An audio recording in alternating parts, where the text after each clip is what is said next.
The last subject in this section is the squeeze theorem.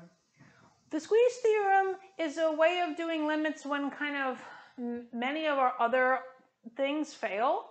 So we actually won't see it that often, but it might show up every one and again. Now, I wouldn't expect you to use it unless I told you to use it. So for example, on this week's worksheet, there is a problem which says, use the squeeze theorem to do such and such. Okay?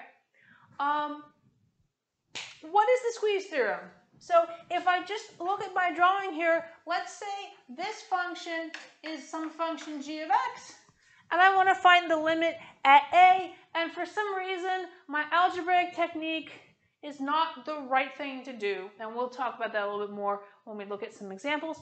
Another idea I can do is this.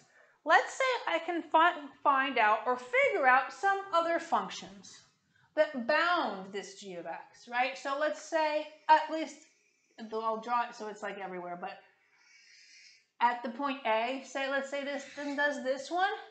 So here's f of x. So f of x is always bigger than g of x.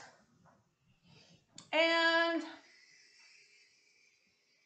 that's another one, which is h of x. So h of x is always smaller than g of x, or at least in a reasonable neighborhood around the point that I'm interested in. Okay?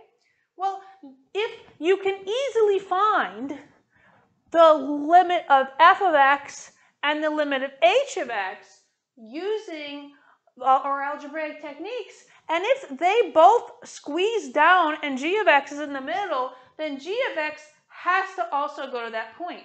Let me give the point a name. The y value of the point is L. So the way we want to write this down is that g of x is in the middle.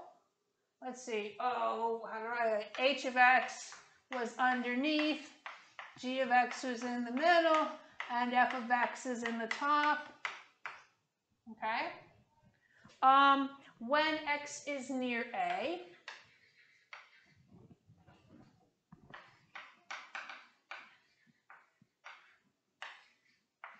and both limits, the one on top and the one on bottom, are both going to the same place.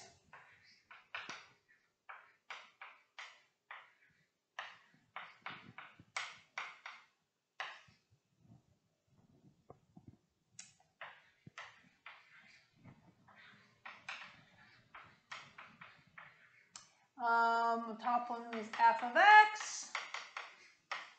Then the middle one has to go to the same place too.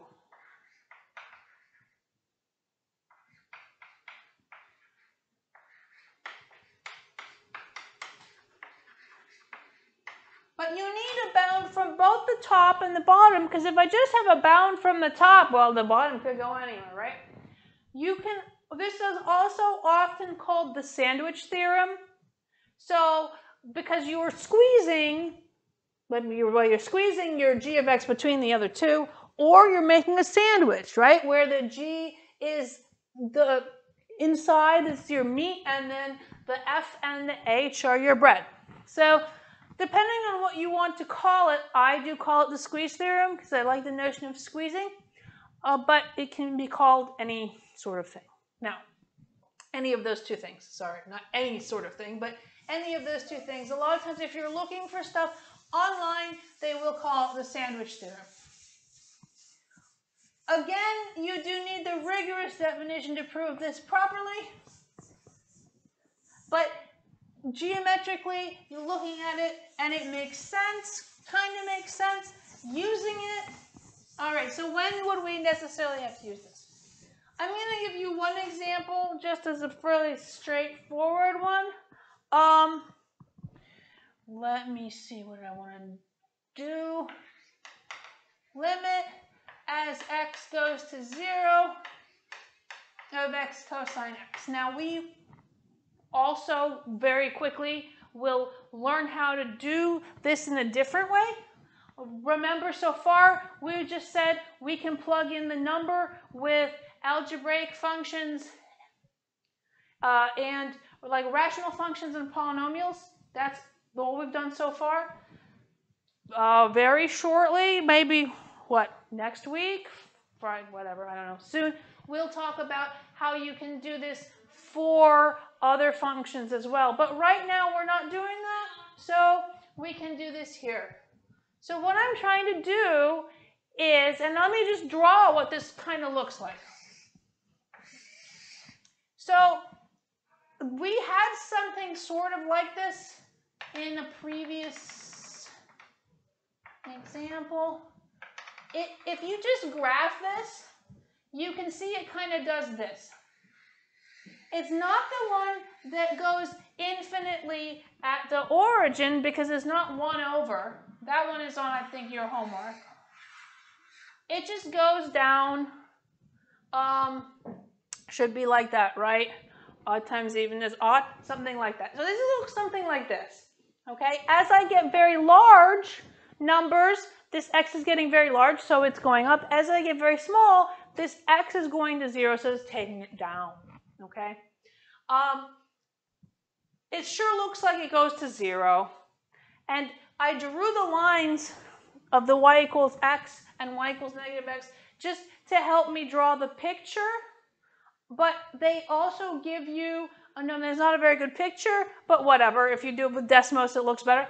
But it also kind of gives you the thought for what I want to be using for my f, my g, and my h. So my middle function, my g of x, is my cosine of x. And it looks pretty nicely, x cosine of x, sorry.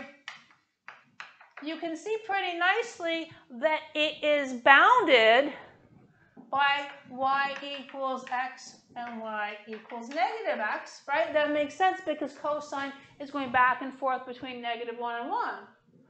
So what do I want to do? How do I find this limit with the squeeze theorem? I can point this out. I see I have those two. So let's see.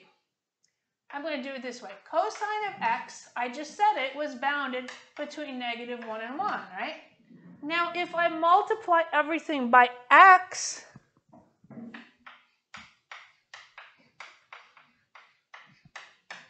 I'm going to get this.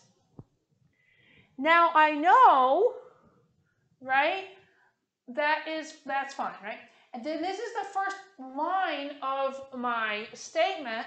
So my middle function here is bounded by these two other functions, right? So this is like my f of x, g of x, and h of x.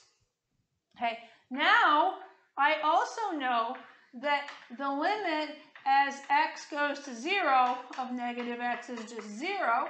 That's the left-hand side, right? And the limit as x goes to 0 of this right-hand side function, which x is equal to 0, because I have this, by the squeeze theorem, the middle one has to go to 0 as well. And I can just write that. So by the squeeze theorem, we have that x cosine x, that limit goes to 0 as well.